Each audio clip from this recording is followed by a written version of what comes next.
এই তো সেই কৈলাস ভবনে আজ দীর্ঘ 12 বছর হয়ে গেছে কৈলাস ভ্রমণ যাত্রা করি। তাই তো রাজমাধু উদয় হয়েছে। আমি চলে যাবো 12টি বছর জন্য কৈলাস ভ্রমণ যাত্রা করতে।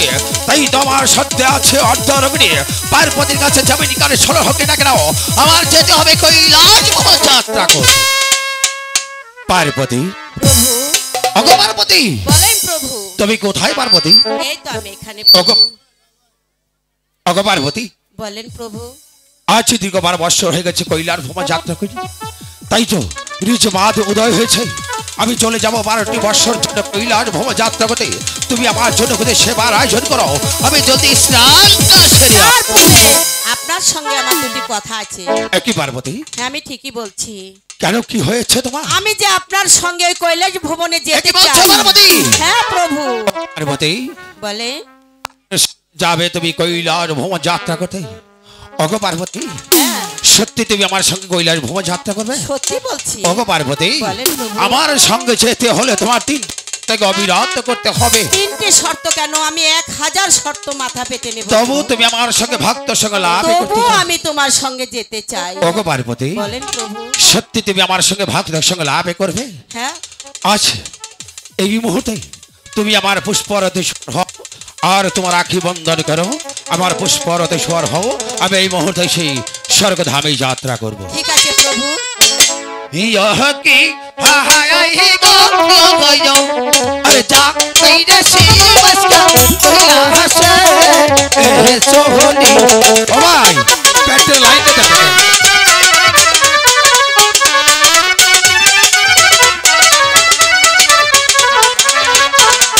পুষ্পরথে স্বর্গ হইয়া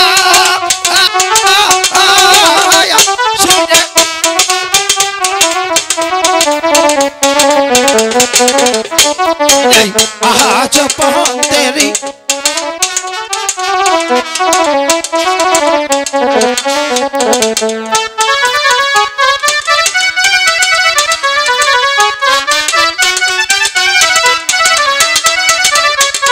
তেরি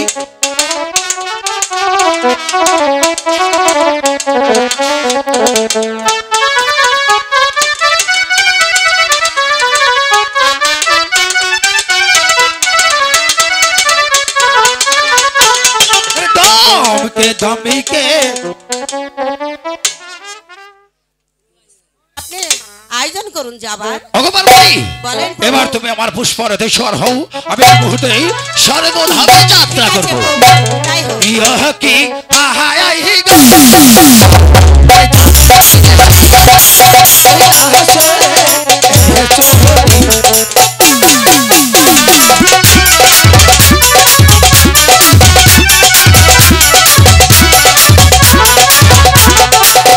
পুষ্পরথে স্বর্গ হইয়া স্বর্গে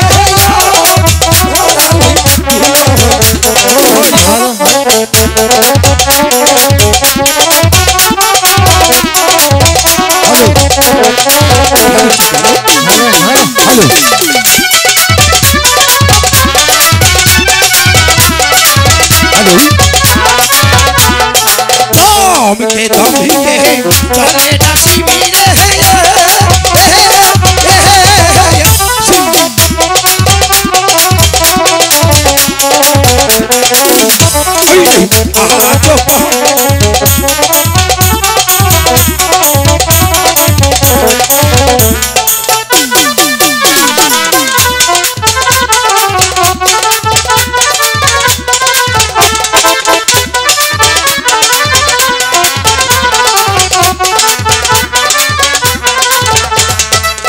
পার্বতী, বলেন প্রভু। পার্বতী, বলে এই কোন জগনে এসে গেছি। ওগো পার্বতী, আজ হঠাৎ করে মনে পড়ে গেছে কি মনে আমার পড়ে? সেই পরম ভক্ত মহামণির কথা। তাই তো আমি মহামণির জীর্ণ কুঠিরে গিয়ে আমি একটু জল পিপাসা বিরাম করে আসবো। ওগো পার্বতী, তোদের সঙ্গে তুমি চলে যাও। ওই তো শ্রী গুরু ভক্ত বাজে ভক্তি ছন্দ।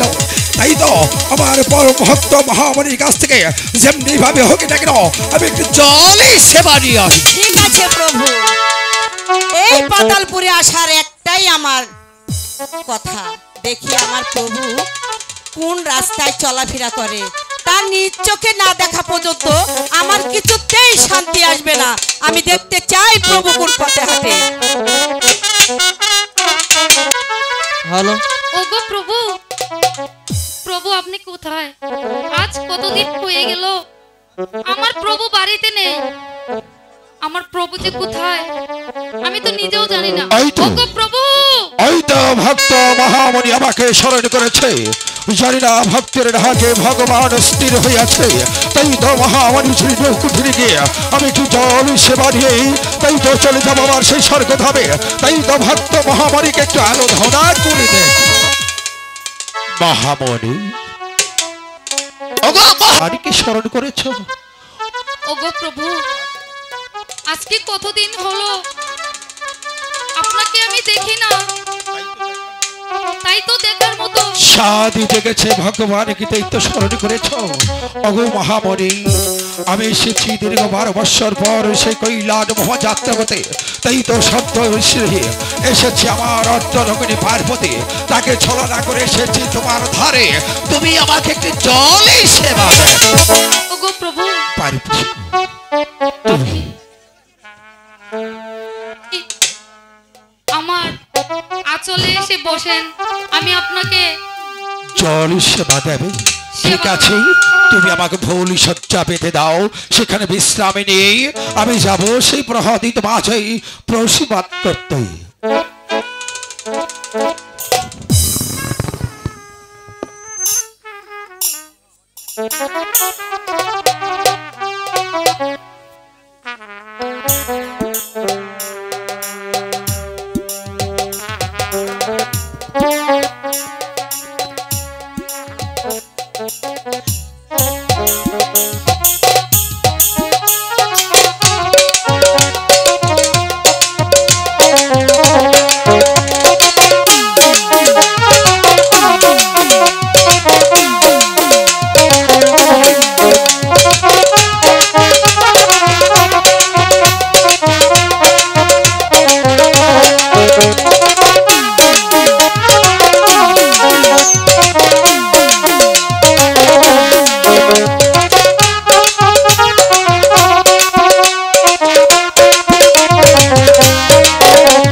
তুই দেবা দেবী ধ্যানকে করেছি অতিক্রমে, আমি তোকে দিয়ে যাব। ছি ছি ছি প্রভু, আপনি এত নীচ আগে কখনো আমার জানা ছিল না। পার্বতী, আজ যদি আমি সচক্ষে না দেখতাম তাহলে আপনার চরিত্র আমার কখনো জানা ছিল না। পার্বতী, এমন কি প্রসবাদী দেখেছ তুমি? কি দেখেছি? হ্যাঁ, কি দেখেছি? আরে কি হয়েছে পার্বতী, বলো, খুলে বলো। ছি ছি ছি ছি। দেবা দেবী এমন কি কাজ করে যার নামের মাঝে তিরস্কার বশত হয়েছে? আমি বলতে চাই এই নারীর সঙ্গে আপনার কি সম্পর্ক? পার্বতী, আমি ঠিকই বলছি। ওগো পার্বতী, তুমি না স্বর্গীয় দেবী? হ্যাঁ দেবী। ওগো পার্বতী, বলেন প্রভু। তুমি না ভক্তের জননী? হ্যাঁ আমি ভক্তের জননী। ওগো পার্বতী, বলেন প্রভু। সে নারীকে তুমি চিনতে পারছো না? না, আমি চিনতে পারছি না। আজ থেকে 24 বছর আগে যাকে দিয়ে তুমি, তোমার কি মনে আছে? আমার কিছু মনে আমরা নেই। গিয়েছিলাম সেই মহাজিত মাছি, সেই প্রহত মাছে গিয়েছিলাম আমরা কৈলাস মহাযাত্রা করতে। হঠাৎ করে মা মা বলে চিৎকার পেরেছিল। তুমি বলেছিলে ওগো দেবা দেবী মহাদেবী, এইখানে তোমার পুষ্পারতি ছাও, দেখো বন মাঝে কেন যেন নয় বলে চিৎকার করেছিলে। যাকে তুমি গর্ভে ধারণ করিনি, যাকে তুমি লালন পালন করেছ, সেই তো তোমার পালিত কন্যা রমণী। রমণী? মা, মাগো, আমি চিনতে পারিনি তোকে, তাই আমি তোকে টুটু কথা বলেছি। তুই আমার প্রতি অভিমান করিস না মা, তুই আমায় ক্ষমা করে দে। মা, মাগো, এমন করে বলবেন না মা। তুই ক্ষমা না করলে যে আমার প্রভু কিছুতেই আমাকে ক্ষমা করবে না। বল আগে তুই আমাকে ক্ষমা করেছিস? হ্যাঁ মা, আমি ক্ষমা আপনাকে করেছিস? ক্ষমা করে দিয়েছি। ঠিক আছে প্রভু, পার্বতী আমার মেয়ে মহামণি আমাকে ক্ষমা করে দিয়েছে, আর এবার আপনি আমাকে ক্ষমা করে না দিন। পার্বতী না, তোমাকে ক্ষমা করবো সেই দিন। আজ যে মেয়ের নামে তিরস্কার দিয়ে যে পাপিষ্ট হয়েছ, এই পাপে দেহ যদি গঙ্গার জলে স্নান করে পাপিষ্ট দেহকে তুলসীর মাথায় ধুলো করে তুমি সে ভক্ত সঙ্গ শোধন করতে পারো, তবেই তুমি কুলের কুলবা স্বর্গীয় দেবতা হতে পারো। আমায় ক্ষমা করে দিন প্রভু, পারবে পার্বতী? আমি ভুল করেছি। পারবে ভক্তের জননী হতে? আমি ভক্তের জননী হতে চাই। পারবে তোমার পুরঙ্গ দেহকে তুলসী পাতায় সে গঙ্গার জলে পারবো স্নান প্রভু, করতে? আমি পারবো। ওগো পার্বতী, বলেন প্রভু। তুমি ভক্তের জননী, স্বর্গীয় দেবী, তাই তো ভক্তের যাদের করেছে আরাধনা, সকাল সন্ধ্যা দেয় পুষ্পাঞ্জলির প্রদীপ। ওগো পার্বতী, তুমি ভক্তের নামে কখনোই তিরস্কার করবে না। আমি কখনো আর তিরস্কার করব না। মাগো বাবা যাও মা, আর পারলে তোমার ভস্মাদিকে ভগবানকে ক্ষমা করে দিও। বিদায় ঠিক আছে মা, বাবা, বিদায়, বিদায় বিদায় মা, বিদায় বিদায়। বিদায় মা, বিদায়। পার্বতী, পার্বতী, বলেন প্রভু। এইভাবে যদি আমার ভক্তের সঙ্গে লাভ হয়ে যায়, হয়তো কেউ দেবে না আমার দেবে না আমার একটু পুষ্প, আর কেউ দেবে না শিব মন্দির যে শিব মন্দিরে কি শিব মন্দিরে পূজা। ওগো পার্বতী, বলেন আর বিলম্ব নয়, এই মুহূর্তে চলো আমরা স্বর্গধামে যাত্রা করবো। ঠিক আছে, তাই হোক। ইহ কি আহাই গো, আরে চাঁদনি আসি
জল পিপাসা লেগেছে। আমি বুঝতে পেরেছি প্রভু, আজ যে আপনার বড় জল পিপাসা লেগেছে। হ্যাঁ পার্বতী, হ্যাঁ। আমি বুঝতে পেরেছি। ওগো পার্বতী, চলেন প্রভু, আপনাকে আমি জল সেবা করছি। জল দেবে পার্বতী? হ্যাঁ, দেবো। চলো, এই মুহূর্তে জল পিপাসায় আমার কলিজাটা শুকিয়ে গেছে। চলো শীঘ্র করে আমাকে একটু জল সেবা দাও।